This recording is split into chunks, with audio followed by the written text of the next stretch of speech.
Halo, selamat sore pemirsa. Senang sekali rasanya di sore hari ini tentunya dapat kembali lagi menemani Anda di Apa Kabar Indonesia Akhir Pekan. Kali ini bersama saya Rehana Meza dan juga Ana Tealita. Ya, apa kabar, Baik? Baik. Kami harap juga pemirsa dalam kondisi yang baik-baik saja. Kita akan hadirkan beragam informasi menarik untuk Anda pemirsa. Langsung saja ke informasi pertama, di mana ada seorang wanita pengendara mobil di Kota Makassar, Sulawesi Selatan yang diamuk massa usai terlibat tabrak lari terhadap pengendara motor dan juga truk. Dalam video amatir pemirsa, sejumlah pengendara mengadang minibus berwarna kuning usai melakukan tabrak lari dari Jalan Andi Pangeran Petarani hingga Jalan Sultan Alauddin, Kota Makassar, Sulawesi Selatan. Perempuan berusia 27 tahun langsung menjadi sasaran amuk warga. Warga kesal karena lantaran menabrak pengendara motor dan sebuah truk di Jalan Kota Makassar. Bukannya berhenti, pelaku justru melarikan diri dan dihentikan paksa oleh warga. Petugas menggeledah dan ditemukan alat isap sabu. Hasil pemeriksaan lanjutan oleh Sat Narkoba Polrestabes Makassar, perempuan tersebut positif menggunakan sabu.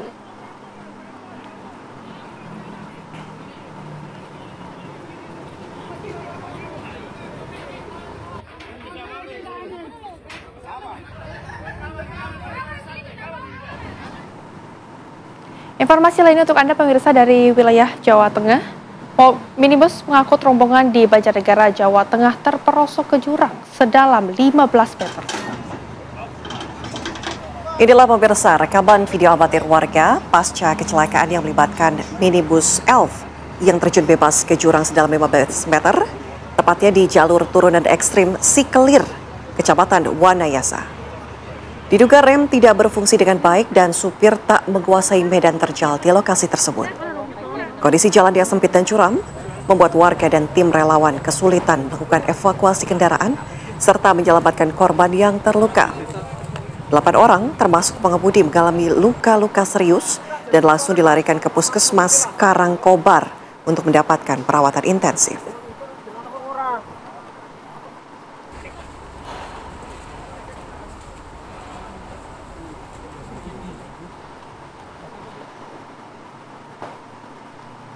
Kita beralih ke wilayah Cianjur, Jawa Barat. Pemirsa, ini diduga rem blong truk box terperosok masuk ke dasar sungai di Cikundul, Cianjur, Jawa Barat. Kejadian bermula saat truk box melaju dari arah Jakarta menuju Cianjur dan melaju dengan kecepatan sedang. Namun saat melewati jalan menurun yang disertai menikung, truk hilang kendali lantaran ada dugaan kondisi rem tidak berfungsi dengan baik. Akibat kejadian tersebut, sopir alami luka cukup serius akibat terjepit kabin truk. Saat ini korban sudah dilarikan ke RSUD Cimacan untuk mendapatkan perawatan intensif.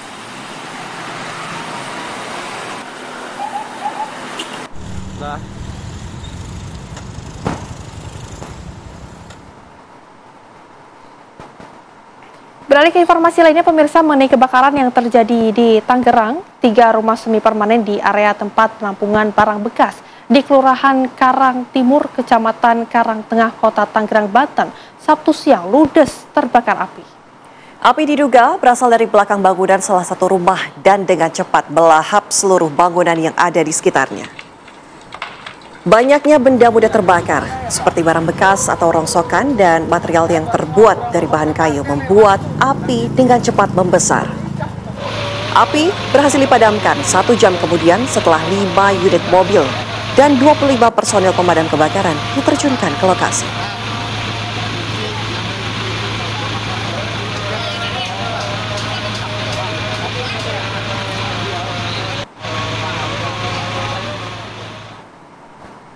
Informasi lainnya untuk Anda pemirsa, ini 4 orang nelayan asal Kabupaten Kota Baru di Kalimantan Selatan terombang-ambing di laut setelah perahu yang dikemudikannya mengalami kecelakaan dan tenggelam di perairan Selat Makassar, Sulawesi Selatan.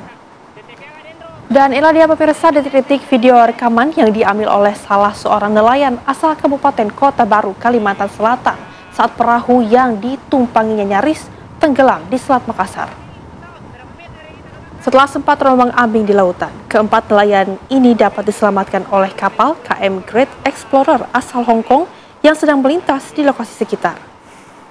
Sementara pihak Basarnas Makassar yang menerima kabar tersebut langsung menuju ke arah kapal KM Great Explorer untuk melakukan evakuasi kepada 4 nelayan tersebut. Setelah dilakukan evakuasi, 4 nelayan tersebut dibawa ke Syah Bandar, Pelabuhan Soekarno-Hatta, Makassar, dan langsung dipulangkan ke pihak keluarga.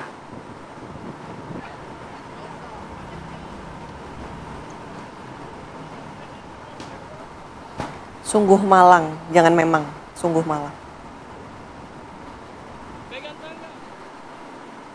Informasi lainnya untuk Anda pemirsa di sore hari ini, sungguh malang peristiwa yang dialami pasangan suami istri warga Sidroing, Lautan Kota Palembang, Sumatera Selatan, di mana pemirsa sepeda motor untuk pedagang donat dibawa kabur oleh pria yang tidak dikenal.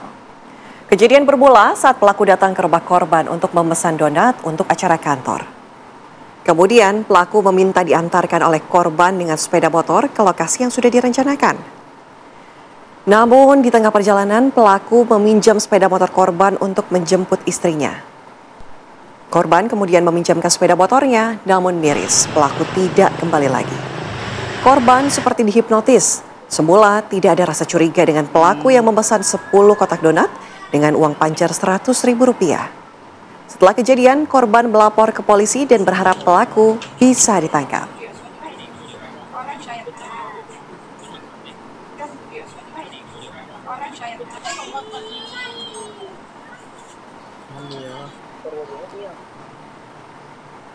Kami hadirkan informasi lainnya untuk Anda pemirsa. Ini adalah jasad Muhammad Ilham Pradipta, Kepala Cabang Pembantu Bank BUMN, ditemukan di area persawahan Desa Nagasari di Kabupaten Bekasi, Jawa Barat dalam kondisi yang mengenaskan. Sehari sebelumnya pemirsa, korban diculik oleh sekelompok orang di sebuah parkiran minimarket di Pasar Rebo, Jakarta Timur.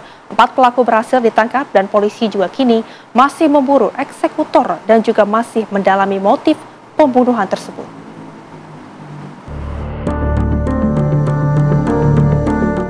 Kepala Kantor Cabang Bank BUMN Muhammad Ilham Pradipta diculik di parkiran sebuah pusat perbelanjaan di Jalan TB Simatupang, Pasar Rebo, Jakarta Timur pada Rabu sore. Dalam rekaman CCTV, korban dihampiri 3 orang pria tidak dikenal saat hendak masuk ke mobilnya. Korban tiba-tiba langsung dipaksa masuk oleh ketiga orang tersebut ke dalam mobil minibus warna putih yang terparkir di samping mobil korban.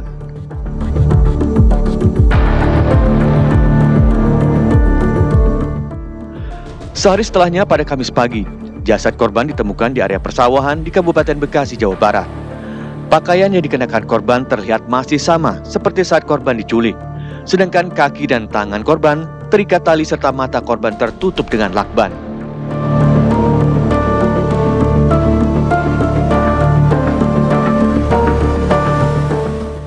Jasad korban langsung dibawa ke Rumah Sakit Polri Kramat Jati untuk proses autopsi sebagai rangkaian penyelidikan. Berdasarkan hasil pemeriksaan tim forensik, korban diduga meninggal akibat kekurangan oksigen. Ditemukan tanda-tanda kekerasan pada bagian luar dan dalam tubuh korban. Bagian dada dan leher. Itu luka sayatan atau pukulan? Benda tumpul. Berarti penyebab kematiannya akibat benda tumpul? Betul. Ada tekanan pada tulang ada tulang leher dan dada yang menyebabkan dia kesulitan bernapas. Sulit bernapas, artinya kekurangan oksigen dong Pak ya? Betul. Untuk asupan ke tubuhnya Pak ya?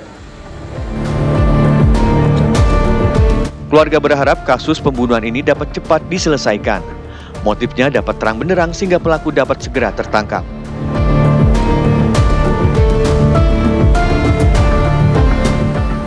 Tahu teman-temannya juga kasih penilaian, suami saya itu orangnya baik, sangat baik, banyak kesaksiannya. Jadi harapan saya ketika pelaku udah ketemu, dihukum setimpal, seberat-beratnya. Karena suami saya orang baik, tapi diperlakukan dengan cara tidak baik sampai kehilangan nyawanya. Itu aja sih. Polisi kan sedang bertugas nih, harapannya profesional di semua polisi seperti apa gitu? Cepat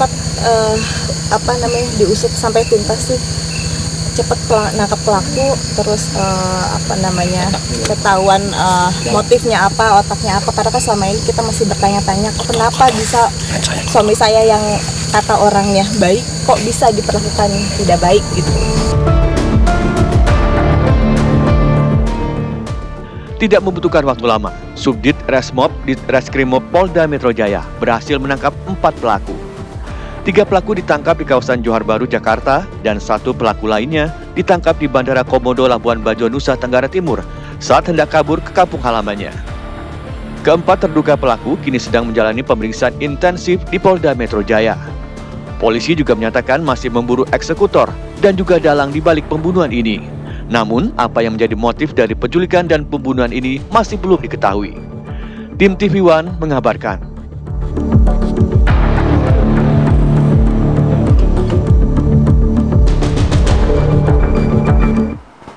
Pemirsa, Presiden Prabowo Subianto resmi memberhentikan Immanuel Ebenezer sebagai Wakil Menteri Ketenagaan setelah ditetapkan sebagai tersangka oleh KPK. Ya, pemirsa, Menteri Sekretaris Negara Prasetyo Hadi menjelaskan bahwa Presiden Prabowo Subianto telah menandatangani surat keputusan untuk memberhentikan Noel, sapaan populer Immanuel Ebenezer. Noel ditetapkan sebagai tersangka dalam kasus pemerasan terkait pengurusan sertifikat keselamatan dan kesehatan kerja atau K3. Menurut Prasetyo, Presiden Prabowo juga memperingatkan seluruh pejabat pemerintah untuk serius dalam memberantas korupsi.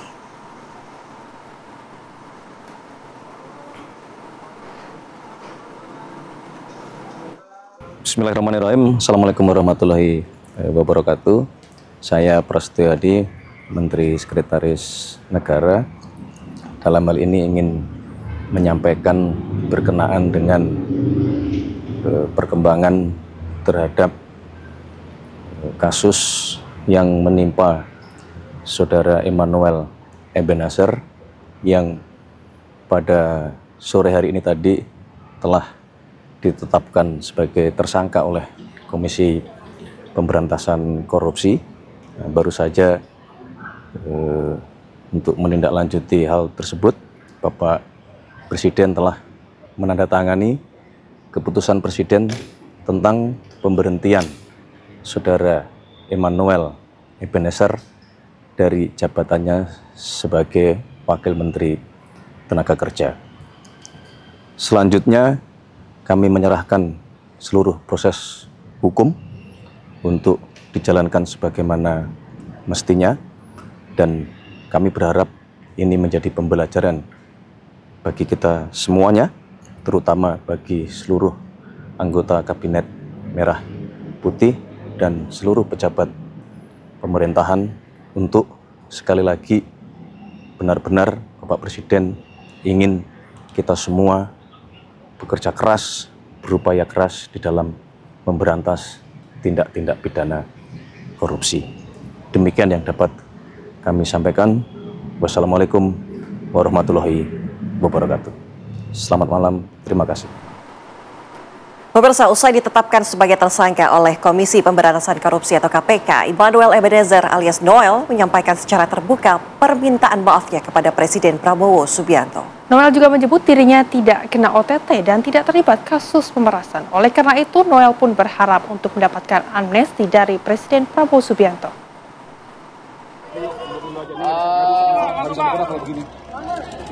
Saya ingin sekali, pertama, saya meminta maaf kepada Presiden Pak Prabowo.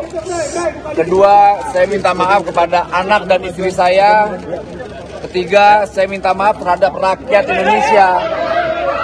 Dan saya juga ingin mengklarifikasi bahwa saya tidak di OTT. Pertama itu. Kedua, kasus saya bukan kasus pemerasan, agar narasi di luar tidak menjadi narasi yang kotor yang memberatkan saya. Dan kawan-kawan yang bersama saya tidak ada sedikitpun kasus pemerasan. Dan apa yang kami lakukan sangat mendukung sekali apa yang menjadi kebijakan KPK. Bang Noel merasa dijebak, Bang. Yang mati, Bang. Bang merasa dijebak nggak, Bang? Bang Noel merasa dijebak nggak? Ya enggak. Terima kasih kawan-kawan. Gimana tanggapannya? Kesan buat Pak Prabowo apa, Bel? Ya, pertama semoga Pak Buka dulu. Kasih jalan dulu, Bang. Buka dulu, hei. Semangat, Pak, semangat, Pak. Pak, kasih jalan, Pak. Pemirsa, aksi 3 pengendara sepeda motor atau moge nekat menerobos di jalur roda 4 Jembatan Suramadu berakhir dengan sanksi tegas. Kami akan hadirkan informasinya usai jeda. Tetaplah bersama kami sesaat lagi. Ya, Anda kembali di Apa Kabar Indonesia Akhir Pekan. Pemirsa, kembali kami hadirkan beragam informasi viral untuk Anda. Salah satunya adalah aksi 3 pengendara sepeda motor gede atau moge yang nekat menerobos di jalur roda 4 di Jembatan Suramadu berakhir dengan sanksi tegas. Selain ditilang, pemirsa, mereka juga dimintai untuk membuat pernyataan maaf ke publik sebagai edukasi agar tidak ada lagi yang melanggar aturan lalu lintas.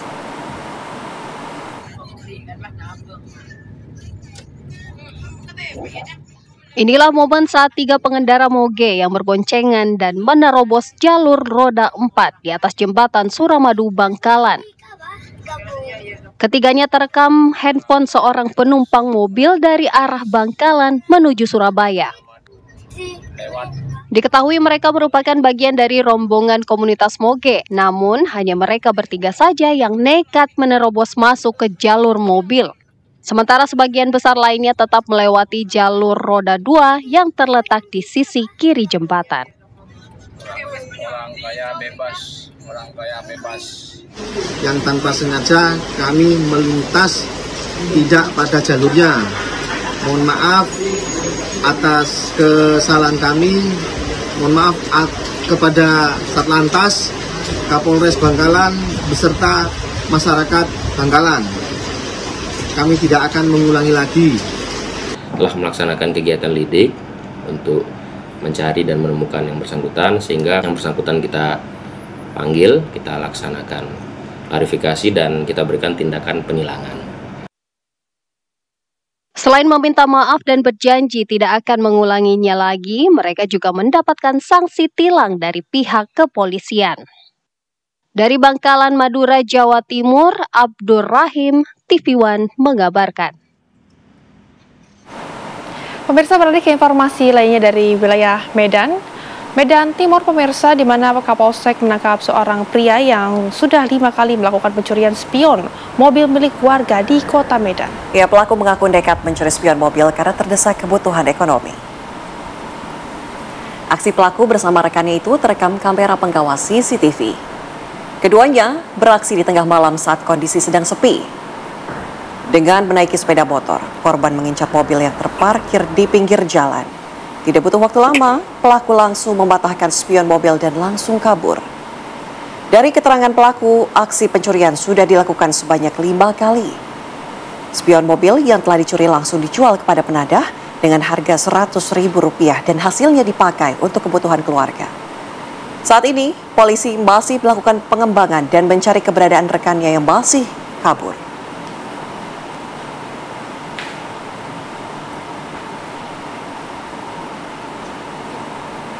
Aku habisin ya.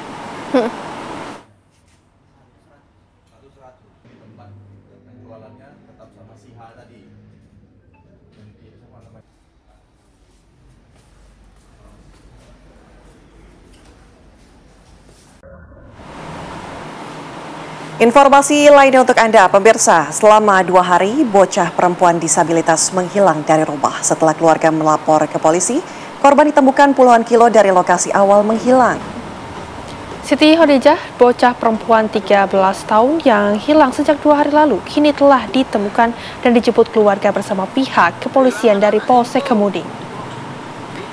Pos Polisi Gerbang Perumahan Opi Mall Jakabaring yang berjarak puluhan kilo dari lokasi awal menghilang. Korban merupakan warga Jalan Swadaya Lorong, Sukadharma Talang, Aman Kemuning, dan korban juga menghilang saat pergi dari rumah pada hari Selasa lalu sekitar pukul 10.30 waktu Indonesia Barat. Menurut keterangan Kapolsek Kemuning, AKP Jalilil, Penemuan bocah perempuan ini tidak lepas dari peran warga masyarakat Kota Palembang yang cepat dan juga tanggap akan adanya anak hilang.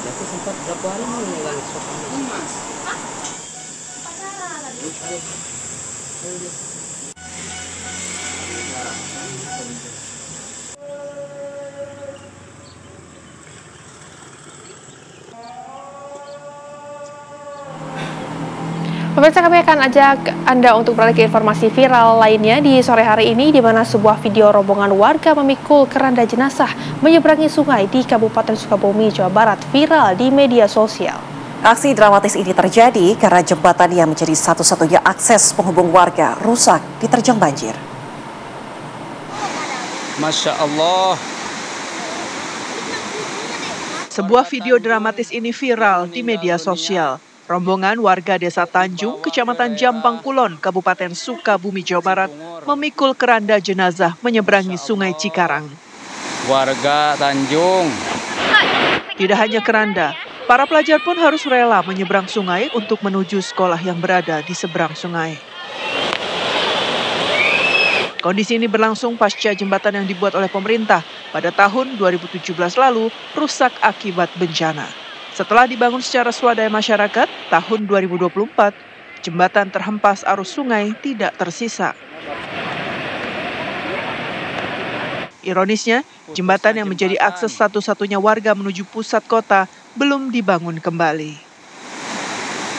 Jembatan tersebut betul-betul satu-satunya akses untuk ekonomi atau jual beli, pendidikan, kesehatan, sehingga areal persawahan pun ada di desa sebelah. Semoga di sini ke depannya ada lagi pembangunan jembatan ke sini.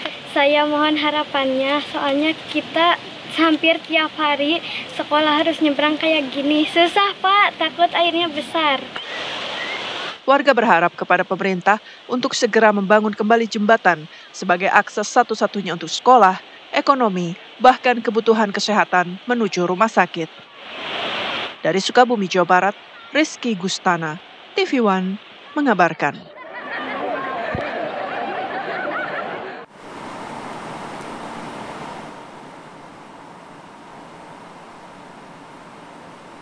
Ya pemirsa, pasca pengumuman hasil tes DNA oleh Barreskrim Polri, tim kuasa hukum Ridwan Kamil menegaskan akan melanjutkan proses gugatan sesaat lagi di Apa Kabar Indonesia Akhir Pekan.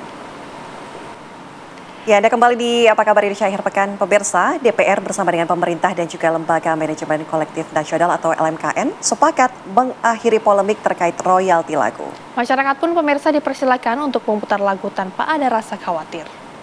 Wakil Ketua DPR, Sufmi Dasko Ahmad, mengatakan selama 2 bulan ke depan, sambil menunggu revisi UU Hak Cipta, LMKN diminta menarik semua delegasi penarikan agar terkonsentrasi di LMKN.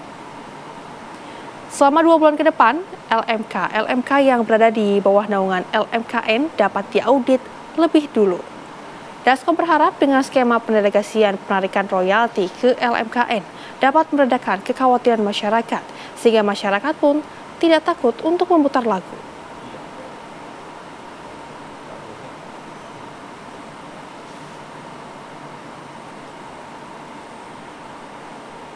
Semua pihak sepakat dalam 2 bulan ini berkonsentrasi untuk menyelesaikan undang-undang hak cipta. Dan tadi telah disepakati bahwa delegasi penarikan royalti akan dipusatkan di LMKN sambil menyelesaikan undang-undang hak cipta dan dilakukan audit untuk transparansi kegiatan-kegiatan penarikan royalti yang ada selama ini. Nah, untuk itu kepada masyarakat luas diharapkan untuk tetap tenang, untuk dapat kembali seperti sedia kala memutar lagu tanpa takut, untuk kemudian menyanyi juga tanpa takut. Pemirsa, KPK memeriksa Lisa Mariana sebagai saksi dalam penyidikan dugaan tindak pidana korupsi proyek pengadaan iklan pada Bank BJB. Usai diperiksa, Lisa Mariana belak-belakan. Ia mengakui telah menerima aliran dana. Pengakuan ini menjadi babak baru dalam penyidikan kasus tersebut.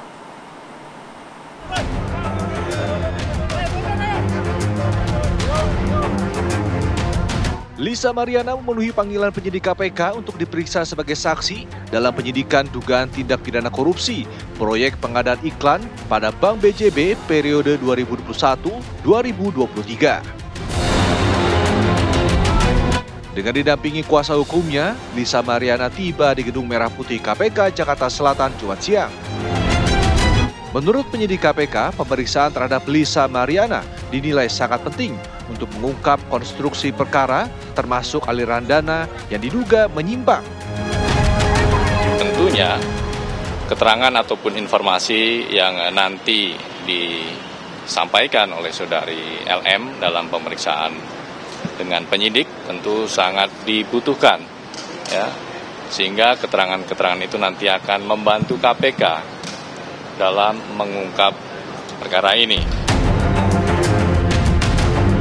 Selama kurang lebih 2 jam, Lisa Mariana menjalani pemeriksaan oleh penyidik Komisi Pemberantasan Korupsi sebagai saksi.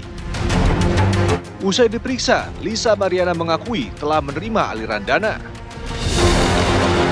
Meski tidak menyebutkan nominal pasti, dana yang diterima Lisa diberikan untuk membiayai kebutuhan anak Lisa Mariana sendiri. Oke, hari ini sudah selesai saya menjadi saksi pemeriksaan Bank BJB. POV turun dikit dong. Ridwan Kamil ya. POV turun dikit. Apa aja yang diperiksa dan ditanyakan? Berapa pertanyaan? Aliran dana aja. Aliran dana BJB ya. Berapa pertanyaan? Ada berapa pertanyaan tadi, Kak? Saya nggak hitung sih ya. Karena saya tidak dipersulit karena saya sangat kooperatif. Kalisa berarti membenarkan adanya aliran dana tersebut? Ya kan buat anak saya. Berarti benar? Benar. Berapa total keseluruhan? Rencananya KPK masih akan melakukan pemanggilan terhadap Lisa Mariana. Dalam perkara ini, KPK telah menetapkan 5 orang tersangka kasus korupsi pengadaan iklan Bank BJB. Sementara kerugian negara diperkirakan mencapai 222 miliar rupiah dari total dana iklan non-budgeter sebesar 409 miliar rupiah. Dari Jakarta, tim TV One mengabarkan.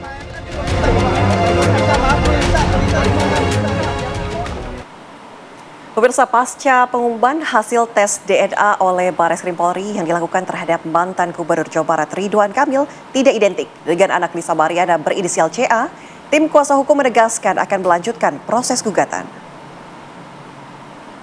Kuasa hukum Ridwan Kamil, Muslim Jaya Butar-Butar, menyatakan hasil tes DNA yang dilakukan Labdokes Mabes Polri merupakan fakta ilmiah yang dapat dipertanggungjawabkan secara hukum. Hasil tes DNA itu juga menjadi alat bukti penting dalam laporan yang sudah dilayangkan Ridwan Kamil pada April lalu. Di sisi lain, kuasa hukum Ridwan Kamil juga mengajukan gugatan balik terhadap Lisa Mariana atas dugaan pencemaran nama baik di Pengadilan Negeri Bandung. Putusan telah dijadwalkan digelar pada 8 September mendatang untuk menentukan kewenangan pengadilan dalam mengadili gugatan tersebut.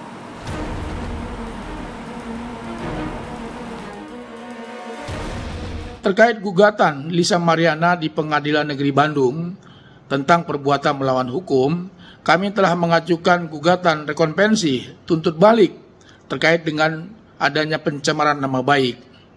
Saat ini sedang berlangsung proses tersebut dan kami menunggu pada tanggal 8 September nanti akan ada putusan sela terkait dengan kasus ini, apakah Pengadilan Negeri Bandung berwenang untuk mengadili atau tidak. Pemirsa, pembahasan rancangan undang-undang tentang perubahan, ini adalah atas Undang-Undang Nomor 8 Tahun 2019 tentang penyelenggaraan haji dan umroh akan dikebut. Informasinya akan kami hadirkan usai jeda, tetaplah bersama kami sesaat lagi. Terima kasih masih bersama kami. Pemirsa, DPR menggelar rapat kerja hari ini untuk kemudian membahas soal revisi Undang-Undang Haji. Kami ajak Anda pemirsa langsung menuju ke gedung DPR RI. Sudah ada rekan kami, Margaret Novita, yang akan menjelaskannya lebih lanjut. Margaret, informasi terbaru dari sana silakan. Ya, Rehana dan juga pemirsa, hari ini Komisi 8 DPR kembali menggelar rapat revisi undang-undang dari Undang-Undang Umroh dan juga Haji, yang dimana memang ini merupakan lanjutan dari kemarin, dan untuk hari ini diselenggarakan secara tertutup dan diikuti oleh panja dari Komisi 8 dan juga panja pemerintah, dan memang ini masih membahas DIM atau Daftar Inventaris Masalah yang ada sekitar 700 butir banyaknya. Namun ada beberapa hal yang menarik ini dibahas hari ini dan juga kemarin, salah satunya mengenai pemindahan ataupun usulan Badan Pengelola Haji ini ditingkatkan menjadi statusnya Kementerian Haji dan juga Umroh. Kemudian juga ada usulan petugas non-muslim ini juga dilibatkan kembali, namun memang terbatas, hanya sebatas bisa membantu di administratif dan juga logistik serta transportasi di dalam negeri. Namun untuk di luar negeri pun ini masih digodok bagaimana nanti kuota dan juga bagaimana sistematisnya untuk di luar negeri. Dan selain itu ada juga usulan minimal daftar haji, minimal usia untuk mendaftar haji. Ini yang kita ketahui bahwa saat ini minimal daftar haji ini 12 tahun. Namun kemarin juga ada sempat usulan untuk usia minimal ini diubah ke 9 tahun. Ini dengan pertimbangan supaya hitungan dari menunggu haji ini hingga mencapai puluhan tahun, dan ini juga dipertimbangkan sehingga memang untuk usia minimal ini ada usulan ataupun saran agar diubah menjadi lebih maju, yakni 9 tahun.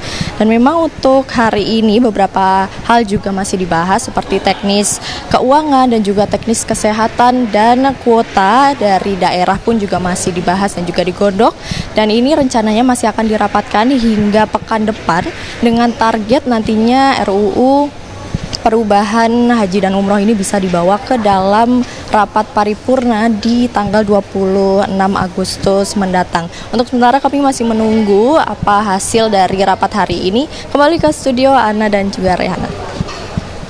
Baik, terima kasih Margareta Novita atas laporan Anda langsung dari DPR RI. Selamat kembali beraktivitas. Ya, dan pemirsa, kami akan hadirkan informasi lainnya untuk Anda tentunya di Apa Kabar Indonesia Akhir Pekan. Namun kami harus jeda terlebih dahulu.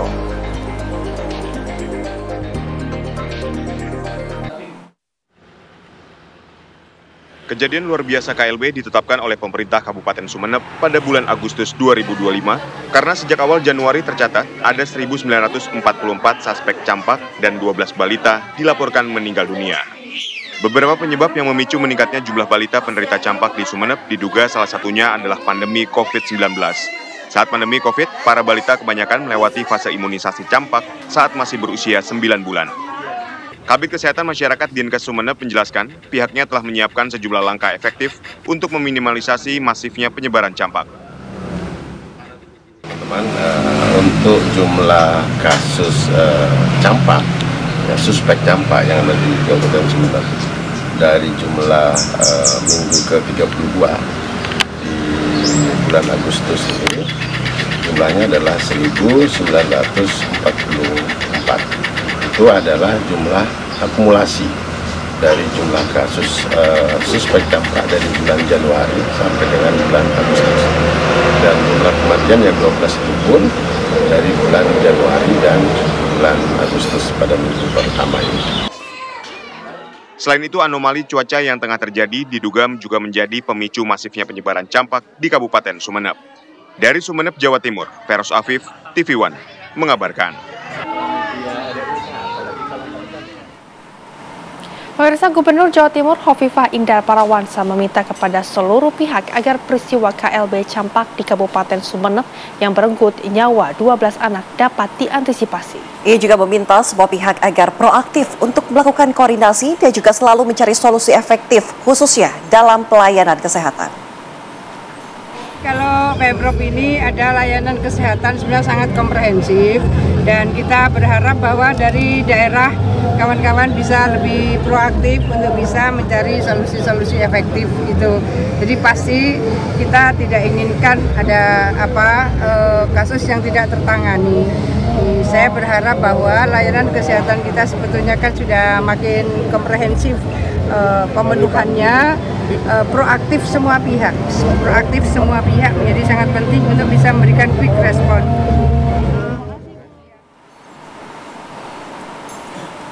Pemirsa, informasi tadi sekaligus menjadi penutup jumpa kita di Apa Kabar Indonesia akhir pekan. Akhir kata, saya Anatia Alita. Dan juga saya Rahel Mejia, mewakili secara bertugas. Izin pamit undur diri. Terima kasih. Sampai jumpa. Selamat berakhir pekan.